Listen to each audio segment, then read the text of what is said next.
Diusir ibu tiri karena rumah dijual paksa. Aku hancur saat kakak Tri melempar sampah busuk ke wajahku. Pergi kau, bentaknya. Namun, saat ku buka bungkusan itu di jalanan, tubuhku gemetar hebat melihat saldo 5 miliar dan surat rahasia yang mengungkap pengorbanan kakakku. Sebelum mulai, tulis di kolom komentar dari kota atau negara mana kalian saat ini menonton. Jangan lupa like, subscribe, dan aktifkan lonceng. Semoga hari kalian penuh keberkahan dan segala urusan dipermudah. Langit sore menggantung kelabu di atas rumah besar bergaya kolonial di Jalan Cempaka. Hujan turun tipis. Di dekat pagar, sebuah plang bertuliskan dijual tertancap miring seperti putusan yang tak bisa dibantah.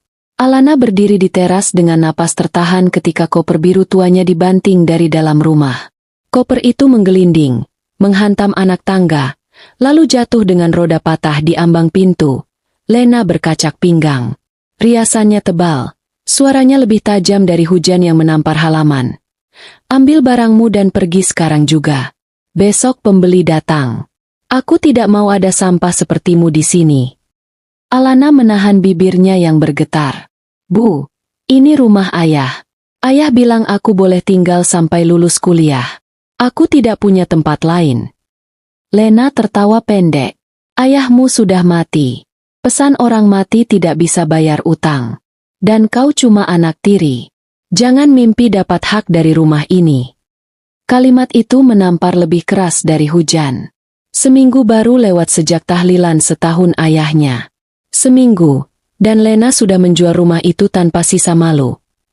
Alana menoleh ke ruang tamu yang pintunya masih terbuka. Di dalam, figura foto ayahnya masih tergantung miring. Rak buku yang dulu dibersihkan ayah tiap minggu masih ada. Semua itu begitu dekat, tapi tiba-tiba terasa bukan miliknya.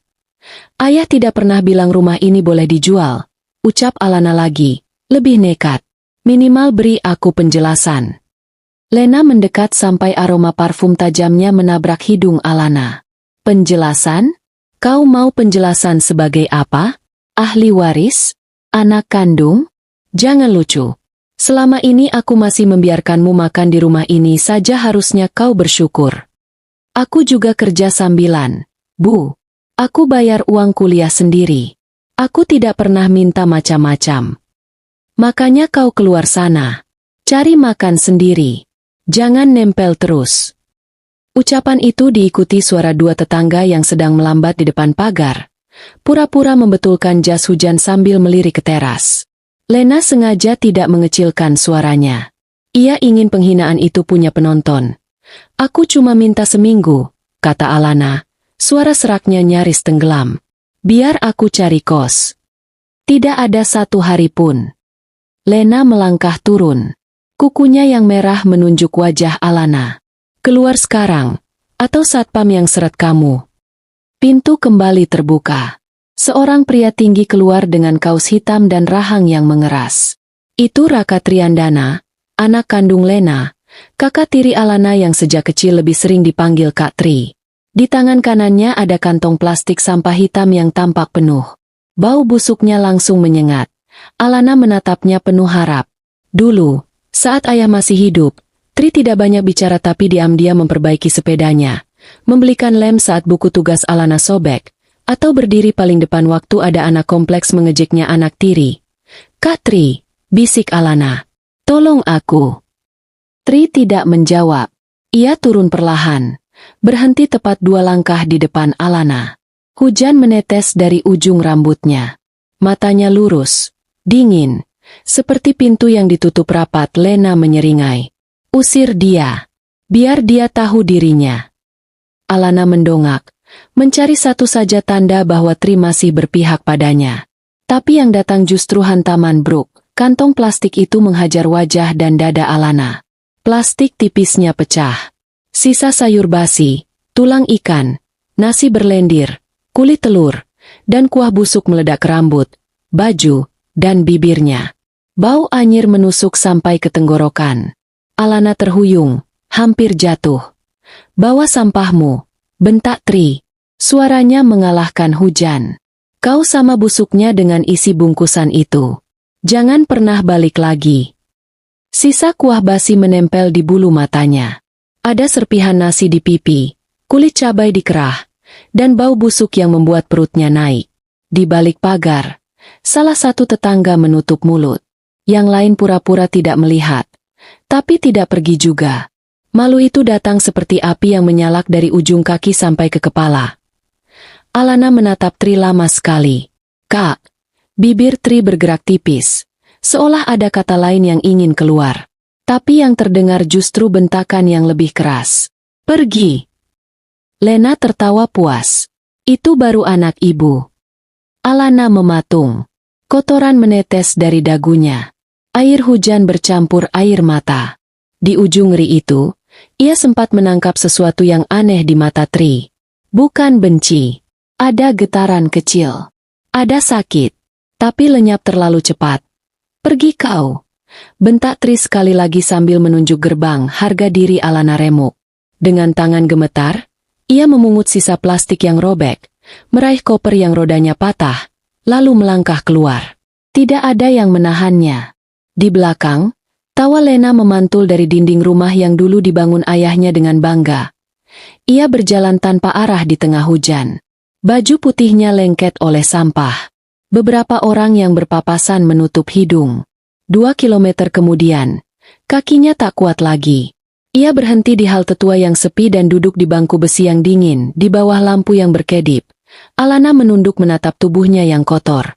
"Aku harus bersihin ini," gumamnya. Tangannya meraba sisa plastik yang tadi masih ia bawa tanpa sadar. Ia hendak membuangnya, tapi jemarinya menyentuh sesuatu yang tidak seperti sampah. Keras, rapi, berbentuk persegi. Alana mengorek isi bungkusan itu. Di antara kulit buah dan nasi basi, tersembunyi sebuah benda berlapis lakban hitam tebal. Ia mengelupasnya dengan kuku yang kotor. Di dalamnya ada amplop coklat yang tetap kering, jantungnya berdebar saat membuka amplop itu. Pertama, sebuah buku tabungan bank swasta. Namanya tertera di halaman depan. Alana Putri. Tanggal pembukaan rekening 5 tahun lalu, saat ayahnya masih hidup. Alana membalik halaman terakhir. Tubuhnya langsung gemetar saldo akhir. Rp 500000005 miliar. Ia menutup mulutnya sendiri. Napasnya tersangkut. Tangannya buru-buru merogoh isi amplop lagi. Kali ini sebuah surat terlipat rapi jatuh ke pangkuannya. Tulisan tangan itu ia kenal. Tegak, miring sedikit ke kanan. Milik Tri. Alana membuka surat itu di bawah cahaya redup halte. "Alana, maafkan aku. Saat kau baca ini, kau pasti membenciku. Tapi hanya ini caranya. Lena sudah lama menunggu momen untuk mengusirmu tanpa membawa apapun dari ayah. Dia sering menggeledah kamarmu saat kau kuliah. Kalau aku tidak bertindak sekejam itu, dia akan memeriksa semua barangmu. Hanya sampah busuk yang membuat dia jijik dan menjauh. Uang di rekening itu amanat ayah. Hasil penjualan aset pribadi dan saham lama yang ayah titipkan padaku untukmu. Ayah tahu Lena serakah. Pergilah yang jauh. Jangan hubungi aku sampai kau benar-benar punya kuasa. Kalau Lena tahu kau pegang uang ini, dia akan mengejarmu. Biarkan aku tinggal di sini dan menghadapi dia. Anggap aku kakak yang jahat. Lebih baik kau benci aku daripada hidupmu hancur selamat tinggal." Adikku Tri. Surat itu jatuh ke pangkuannya. Suara hujan seperti menghilang. Yang tersisa hanya detak jantungnya sendiri. Jadi Tri tidak sedang menghancurkannya, Tri sedang menyelamatkannya. Ia membaca surat itu sekali lagi, lebih lambat. Kata demi kata seperti menguliti ingatannya sendiri. Tri menyuruhnya membenci. Tri memintanya pergi. Tri memilih tinggal bersama perempuan yang bahkan tak segan menjual rumah duka demi uang. Tiba-tiba setiap potongan aneh yang ia lihat sore tadi masuk akal. Tangan Tri yang sempat gemetar, rahangnya yang terlalu kaku, dan sorot mata yang bukan sorot orang menang, melainkan orang yang sedang menusuk dirinya sendiri. Alana membayangkan Tri berdiri di kamar, membungkus amplop itu dengan lakban berlapis-lapis, lalu menyembunyikannya di dalam sampah. Membayangkan ia menunggu momen paling kotor untuk menyelamatkan sesuatu yang paling berharga. Yang dilempar Tri tadi bukan sampah. Yang dilempar Tri adalah jalan keluar. Alana menutup wajah dengan kedua tangan. Tangisnya pecah. Bukan lagi tangis putus asa, melainkan tangis yang penuh luka dan haru. Ia memeluk buku tabungan dan surat itu erat-erat di dadanya. Bau sampah yang tadi terasa seperti penghinaan, kini berubah menjadi bukti pengorbanan. "Kak Tri, kenapa harus kejam itu?" isaknya, namun tangis itu tidak lama. Setelahnya, mata Alana berubah. Ia menatap jalanan gelap di depan halte dengan dada yang mulai tegak. Ia punya modal. Ia punya amanat ayah. Ia punya kakak yang mempertaruhkan nama baiknya sendiri agar ia selamat. Malam itu Alana naik taksi ke bandara, lalu menghilang dari kota yang telah meludahinya 5 tahun berlalu. Di lantai tertinggi sebuah gedung di Singapura, Alana berdiri di depan jendela kaca dengan setelan putih gading dan rambut bob yang rapi. Namanya kini Alana Valeri. Di atas mejanya tergeletak majalah bisnis dengan wajahnya disampul. The Iron Lady of Startup Investment, 5 miliar itu tidak ia pakai untuk bermewah-mewah. Ia memutarnya. Kuliah bisnis, belajar pasar, menanam modal, gagal, bangkit, lalu menang besar. Dari sana lahir Phoenix Holdings, perusahaan investasi yang kini disegani di Asia Tenggara tahun pertama paling berat. Alana sempat tidur di kamar sewa sempit, makan mie murah, dan belajar sampai pagi sambil memeluk fotokopi surat Tri. 2 kali ia hampir menyerah dan ingin menelepon kakaknya. 2 kali juga ia ingat kalimat terakhir di surat itu, "Jangan kembali sampai kau punya kuasa." Maka ia menahan diri. Ia belajar bicara seperti orang yang tidak lagi minta izin.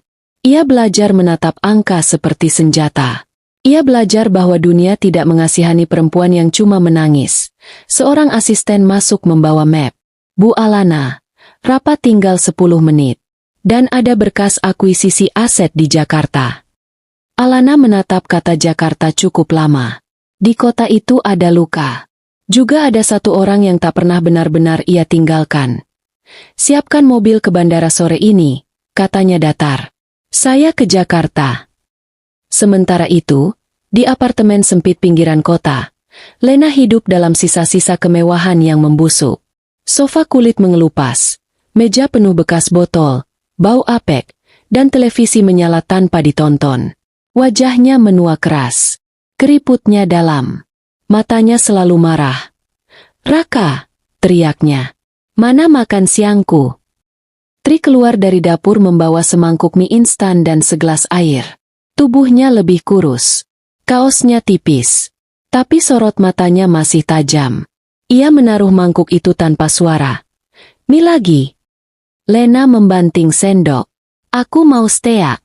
"Kemana uang yang kuberi kemarin?" "Buat bayar listrik 2 bulan. Jawab Tri. "Kalau tidak, malam ini kita gelap." Dasar anak tidak berguna. Bantal melayang ke dadanya. Tri membiarkannya. 5 tahun terakhir ia jadi sasaran semua frustrasi ibunya sendiri. Uang hasil penjualan rumah habis untuk judi, perhiasan, dan gaya hidup palsu. Mobil ditarik. Teman-teman menjauh. Yang tersisa hanya Tri, hidup seperti babu yang menelan semuanya diam-diam. Selama itu Tri hidup di bawah atap yang sama dengan Lena seperti penjaga reruntuhan. Ia mendengar perempuan itu berjudi online sampai pagi, memaki ayah mereka yang sudah mati, dan sesekali menyebut Alana, sampah yang sudah selesai. Setiap kali itu terjadi, Tri hanya menunduk sambil mencuci piring atau menyapu lantai. Lena mengira anaknya jinak. Ia tidak tahu justru di balik diam itu Tri menyimpan kwitansi, memotret tagihan, mencatat utang, dan mengumpulkan semua kebusukan yang suatu hari bisa dipakai untuk menjatuhkan ibunya sendiri. Saat Lena terus mengomel sambil makan rakus, Tri diam-diam membuka ponsel retaknya. Di layar muncul berita tentang ekspansi Phoenix Holdings di Asia Tenggara. Foto Alana terpampang anggun dan dingin. Sudut bibir Tri terangkat sedikit. "Kau sudah jadi kuat, Dek," batinnya. "Sekarang giliranku membuka jalan." Hari yang ia tunggu akhirnya datang lewat gedoran keras di pintu apartemen. 2 pria berbatik berdiri dengan wajah resmi. "Kami kuasa hukum Bapak Wijaya, pembeli rumah di Jalan Cempaka 5 tahun lalu." Mereka menyerahkan somasi. Sertifikat rumah yang dulu diberikan Lena ternyata bermasalah dan sedang disengketakan. Jika dalam 2 kali 24 jam Lena tidak mengembalikan uang pembelian beserta ganti rugi, perkara dibawa ke pidana. Tri menutup pintu perlahan sambil menahan senyum dingin. 5 tahun lalu, Sebelum rumah dijual, ia diam-diam menukar sertifikat asli dengan sertifikat lama yang punya cacat sengketa keluarga besar. Lena terlalu serakah untuk memeriksa detail. Ia cuma ingin cepat menjual. Kini bom itu meledak tepat di wajahnya. Lena membaca somasi itu dengan tubuh gemetar.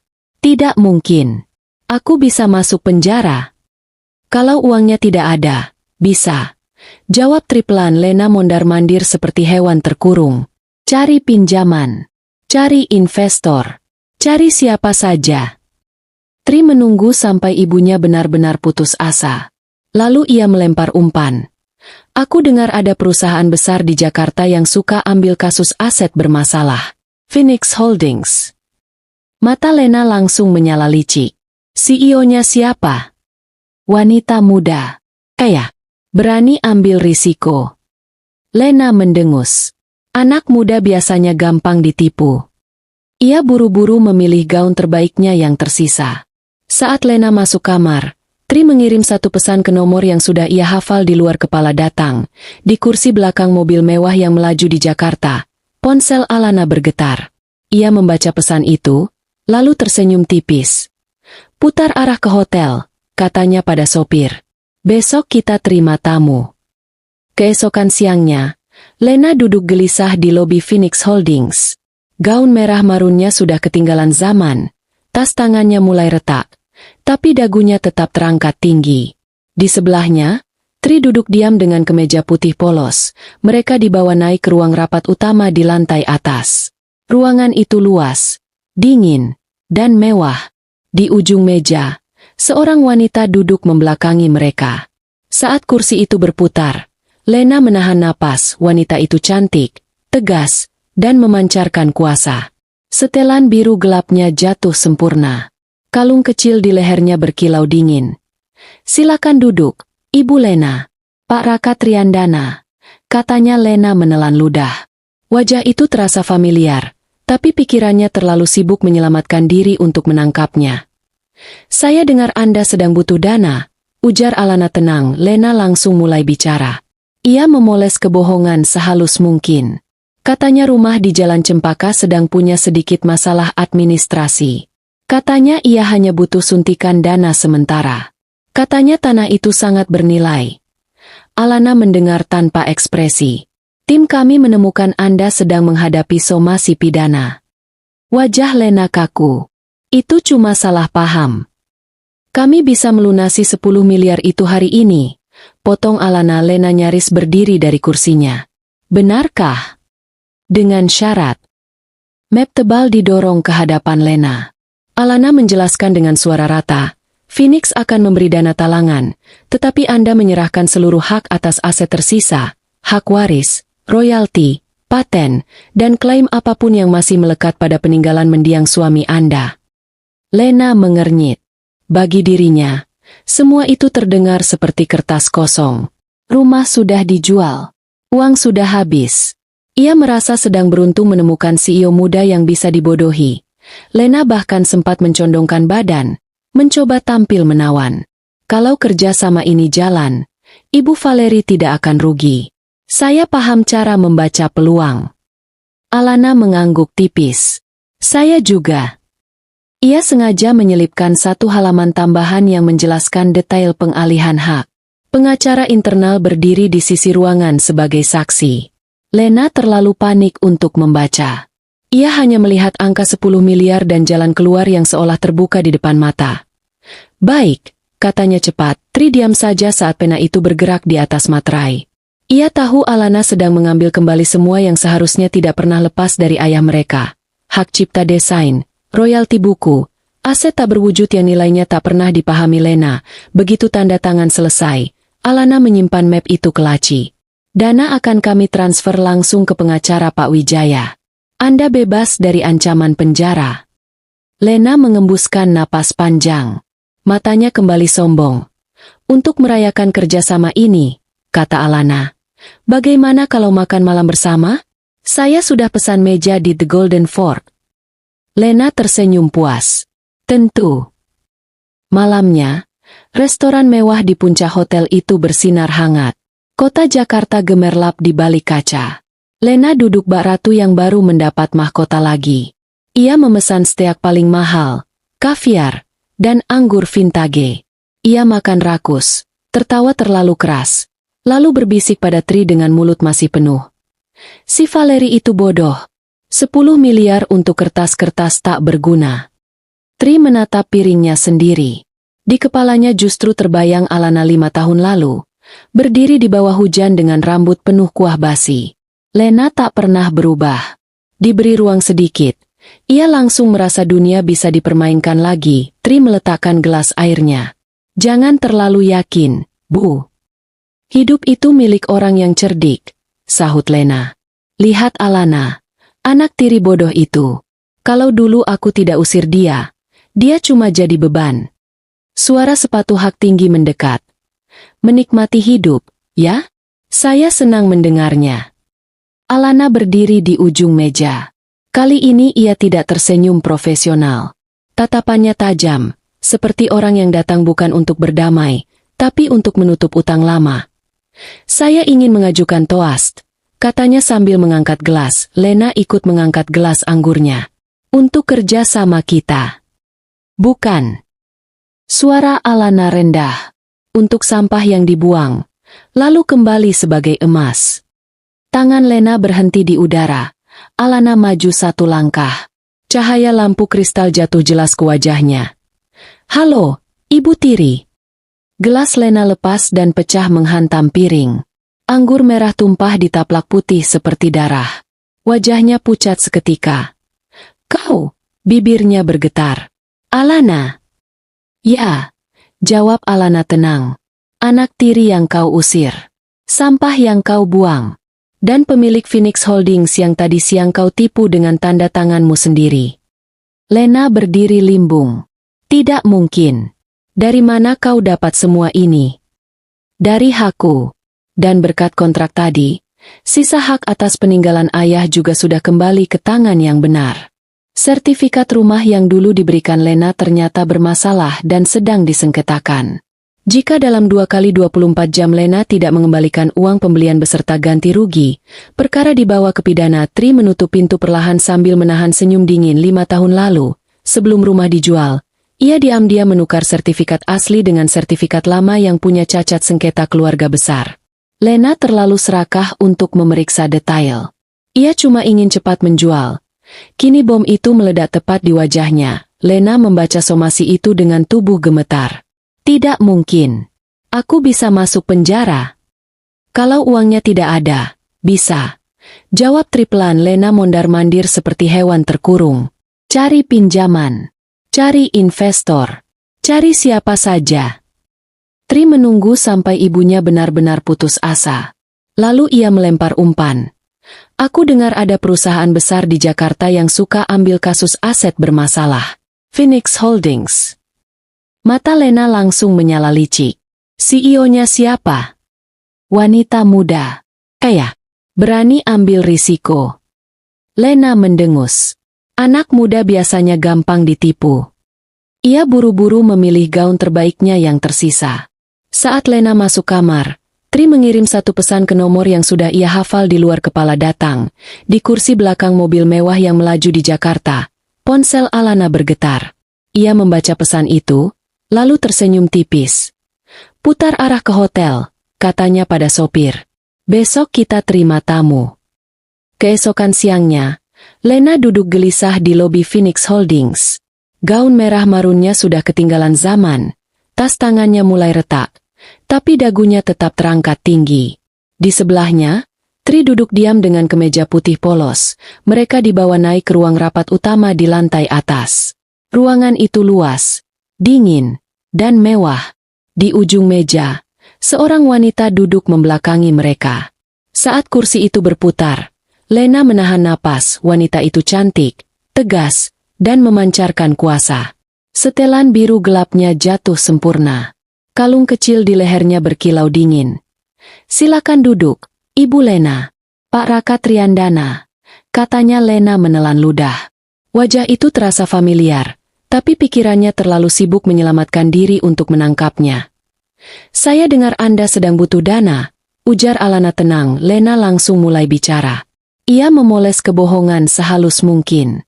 Katanya rumah di Jalan Cempaka sedang punya sedikit masalah administrasi. Katanya ia hanya butuh suntikan dana sementara. Katanya tanah itu sangat bernilai. Alana mendengar tanpa ekspresi. Tim kami menemukan Anda sedang menghadapi somasi pidana. Wajah Lena kaku. Itu cuma salah paham. Kami bisa melunasi 10 miliar itu hari ini. Potong Alana. Lena nyaris berdiri dari kursinya. Benarkah? Dengan syarat. Map tebal didorong ke hadapan Lena. Alana menjelaskan dengan suara rata. Phoenix akan memberi dana talangan, tetapi Anda menyerahkan seluruh hak atas aset tersisa, hak waris, royalti, paten, dan klaim apapun yang masih melekat pada peninggalan mendiang suami Anda. Lena mengernyit. Bagi dirinya, semua itu terdengar seperti kertas kosong. Rumah sudah dijual. Uang sudah habis. Ia merasa sedang beruntung menemukan CEO muda yang bisa dibodohi. Lena bahkan sempat mencondongkan badan, mencoba tampil menawan. Kalau kerjasama ini jalan, Ibu Valeri tidak akan rugi. Saya paham cara membaca peluang. Alana mengangguk tipis. Saya juga. Ia sengaja menyelipkan satu halaman tambahan yang menjelaskan detail pengalihan hak. Pengacara internal berdiri di sisi ruangan sebagai saksi. Lena terlalu panik untuk membaca. Ia hanya melihat angka 10 miliar dan jalan keluar yang seolah terbuka di depan mata. Baik, katanya cepat. Tri diam saja saat pena itu bergerak di atas materai. Ia tahu Alana sedang mengambil kembali semua yang seharusnya tidak pernah lepas dari ayah mereka. Hak cipta desain, royalti buku, aset tak berwujud yang nilainya tak pernah dipahami Lena. Begitu tanda tangan selesai, Alana menyimpan map itu ke laci. Dana akan kami transfer langsung ke pengacara Pak Wijaya. Anda bebas dari ancaman penjara. Lena mengembuskan napas panjang. Matanya kembali sombong. Untuk merayakan kerjasama ini, kata Alana. Bagaimana kalau makan malam bersama? Saya sudah pesan meja di The Golden Fork. Lena tersenyum puas. Tentu. Malamnya, restoran mewah di puncak hotel itu bersinar hangat. Kota Jakarta gemerlap di balik kaca. Lena duduk bak ratu yang baru mendapat mahkota lagi. Ia memesan steak paling mahal, kaviar, dan anggur vintage. Ia makan rakus, tertawa terlalu keras. Lalu berbisik pada Tri dengan mulut masih penuh. Si Valeri itu bodoh. 10 miliar untuk kertas-kertas tak berguna. Tri menatap piringnya sendiri. Di kepalanya justru terbayang Alana 5 tahun lalu. Berdiri di bawah hujan dengan rambut penuh kuah basi. Lena tak pernah berubah. Diberi ruang sedikit. Ia langsung merasa dunia bisa dipermainkan lagi. Tri meletakkan gelas airnya. Jangan terlalu yakin, Bu. Hidup itu milik orang yang cerdik, sahut Lena. Lihat Alana, anak tiri bodoh itu. Kalau dulu aku tidak usir dia, dia cuma jadi beban. Suara sepatu hak tinggi mendekat. Menikmati hidup, ya? Saya senang mendengarnya. Alana berdiri di ujung meja. Kali ini ia tidak tersenyum profesional. Tatapannya tajam, seperti orang yang datang bukan untuk berdamai, tapi untuk menutup utang lama.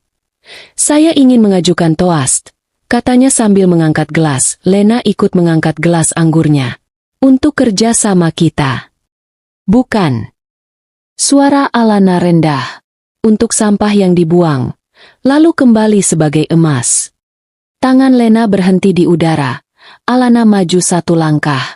Cahaya lampu kristal jatuh jelas ke wajahnya. Halo, Ibu Tiri. Gelas Lena lepas dan pecah menghantam piring. Anggur merah tumpah di taplak putih seperti darah. Wajahnya pucat seketika. Kau, bibirnya bergetar. Alana. Ya, jawab Alana tenang. Anak tiri yang kau usir. Sampah yang kau buang. Dan pemilik Phoenix Holdings yang tadi siang kau tipu dengan tanda tanganmu sendiri. Lena berdiri limbung. Tidak mungkin. Dari mana kau dapat semua ini?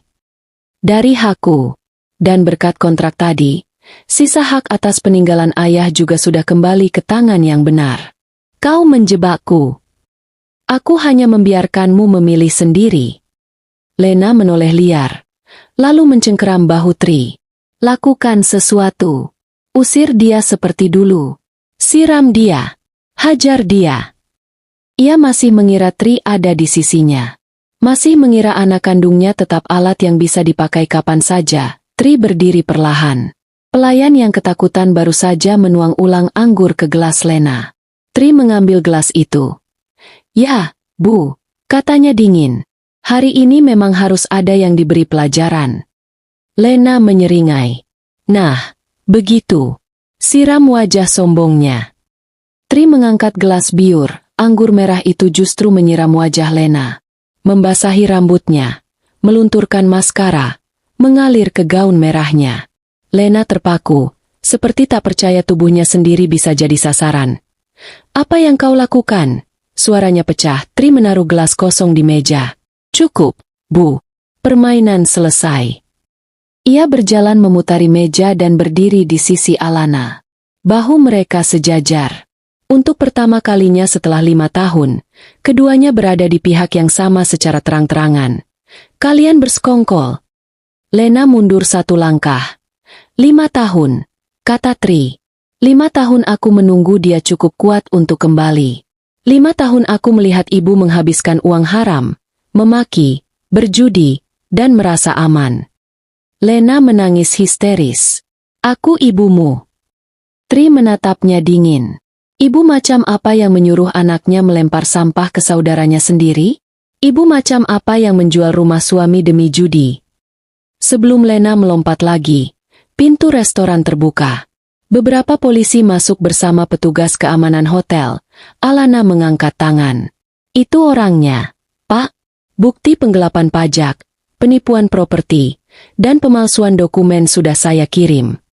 Wajah Lena seperti kehilangan tulang. 2 polisi memborgol tangannya. "Tidak, ini fitnah. Raka, tolong ibu." Tri memalingkan muka. Selesai, Lena diseret melewati meja-meja restoran, diiringi bisik para tamu yang memandang jijik. Teriaknya memantul sampai lift tertutup dan semuanya mendadak senyap. Di dalam restoran, beberapa tamu kembali berbicara pelan, tapi suasananya sudah berubah. Semua orang tahu barusan mereka menyaksikan seseorang jatuh dari singgasana yang sejak awal ternyata terbuat dari kebohongan. Alana berdiri kaku beberapa detik. Setelah 5 tahun, pembalasan itu akhirnya selesai.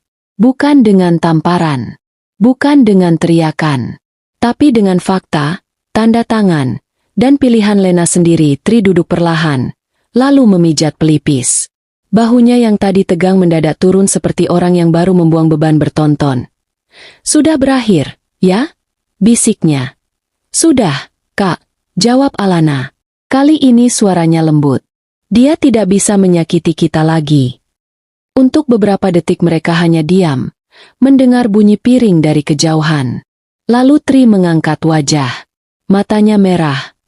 "Maaf," katanya. Alana tersenyum kecil. "Untuk apa?" "Untuk hari itu." Suara Tri pecah. "Untuk sampah busuk itu. Untuk bentakan itu. Untuk membuatmu pergi seperti anjing yang diusir. Aku masih ingat wajahmu tiap malam. Aku tahu surat itu menjelaskan semuanya. Tapi tetap saja, aku yang melempar." Air mata jatuh ke tangannya yang kasar. Alana meraih tangan itu. "Kenapa harus pakai sampah, Kak?" Tri menarik napas panjang. "Karena Lena terlalu serakah. Kalau aku kasih kau tas atau amplop, dia pasti periksa. Kalau cuma aku suruh pergi, dia akan geledah kau dari kepala sampai kaki. Tapi sampah busuk, itu satu-satunya hal yang membuat dia jijik dan menjauh. Aku harus membuatmu terlihat sehina mungkin supaya dia puas. Supaya dia tidak curiga ada masa depanmu di dalam bungkusan itu." Ia tertawa pahit. "Aku lebih pilih kau benci aku daripada melihatmu benar-benar habis." Pertahanan Alana runtuh. Ia berdiri dan memeluk kakaknya erat. Tri menunduk dan menangis di bahunya seperti laki-laki yang akhirnya boleh lelah setelah terlalu lama menahan semuanya sendirian. "Kakak bodoh," bisik Alana sambil mengusap rambutnya. "Tapi terima kasih." Tri menutup mata. "Aku hidup 5 tahun itu cuma dari satu hal. Berita tentangmu. Aku kumpulkan potongan artikelmu di bawah kasur apartemen. Itu yang bikin aku tahan. Alana memeluknya lebih erat. Sekarang selesai. Kita pulang. Seminggu kemudian, matahari sore memandikan rumah di Jalan Cempaka dengan cahaya keemasan. Pagar besi dicat ulang. Rumput dipangkas. Plang dijual dan disita lenyap. Rumah itu kembali bernapas, perabot norak bekas Lena sudah dibuang. Di ruang tengah, Alana dan Tri menata sofa baru yang warnanya mirip sofa kesayangan ayah dulu. Foto-foto keluarga yang sempat disembunyikan Tri kini terpasang lagi di dinding. Geser sedikit ke kiri, kata Alana. Tri mendorong sofa itu dan tersenyum. Begini. Nah, sekarang rasanya seperti rumah lagi. Mereka berdiri memandangi ruang tengah yang hangat. Tidak ada lagi bau alkohol, bentakan, atau ketakutan. Yang ada hanya debu tipis sore, warna krem di dinding, dan rasa lega yang belum pernah mereka punya. Alana mengambil sebuah bingkai dari kardus kecil. Di dalamnya ada dua benda, buku tabungan biru tua dan surat lusuh milik Tri. Tri menatapnya tertegun. Kau simpan? Tentu. Alana memaku bingkai itu di dinding, tepat di bawah foto ayah mereka. Ini pusaka keluarga. Pengingat bahwa di titik paling hina pun kita ternyata masih saling menjaga. Mereka lalu keluar ke teras depan. Tempat yang sama, 5 tahun lalu, ketika koper dibanting dan sampah dilemparkan. Tapi sore ini tidak ada hujan. Tidak ada teriakan. Hanya angin hangat dan suara burung. Alana duduk di anak tangga. Tri di sebelahnya. Untuk pertama kali, mereka bisa menatap halaman itu tanpa sesak. Lena divonis 12 tahun, kata Tri pelan. Tidak ada banding. Alana mengangguk. Itu konsekuensinya. Aku sempat kasihan. Sedikit. Tri menatap jauh. Tapi lalu aku ingat wajahmu malam itu. Tri memandang halaman depan yang dulu menjadi tempat ia memainkan peran paling kejam dalam hidupnya. Kadang aku masih dengar bunyi plastik itu. Pecah, katanya lirih. Kadang aku masih cium bau busuknya. Alana menoleh. Biar saja. Bukan untuk menghantui. Untuk mengingatkan bahwa kita pernah jatuh sedalam itu. Tapi tidak mati di sana. Angin sore menggerakkan daun mangga di pinggir pagar. Dari dapur terdengar bunyi ketel mulai mendidih. Sekarang kita lihat ke depan. Lanjut Alana, ia menggenggam tangan kakaknya. Aku butuh direktur operasional Phoenix cabang Jakarta. Orang yang bisa kupercaya. Orang yang tahu rasanya kehilangan, tapi juga tahu caranya menang. Tri tertawa kecil. Lulusan SMA, mantan babu apartemen, jadi direktur. Kakak menyelamatkan aset miliaran, menahan psikopat 5 tahun, dan menjatuhkan lawan tanpa satu pukulan pun. Itu lebih dari cukup. Kali ini Tri tertawa lebih lepas. Tawa itu mengisi halaman rumah yang lama kosong dari suara bahagia. Matahari turun pelan. Langit berubah jingga. Alana menyandarkan kepalanya ke bahu kakaknya. Tri merangkulnya tanpa ragu. Rumah itu akhirnya kembali menjadi rumah. Bukan karena temboknya berdiri lagi, tapi karena orang-orang yang seharusnya ada di dalamnya akhirnya pulang. Kadang kasih sayang tidak datang sebagai pelukan yang lembut. Kadang ia datang sebagai luka yang sengaja dibuat agar kita lolos dari kehancuran yang lebih besar. Seperti sampah yang membungkus emas. Seperti seorang kakak yang rela tanpa kejam agar adiknya bisa hidup dan sore itu, di teras rumah yang dulu menjadi saksi penghinaan paling busuk, Alana tahu satu hal dengan sangat jelas. Orang yang pernah mereka biarkan membuang mereka, kini tak akan pernah punya kuasa lagi atas hidup mereka.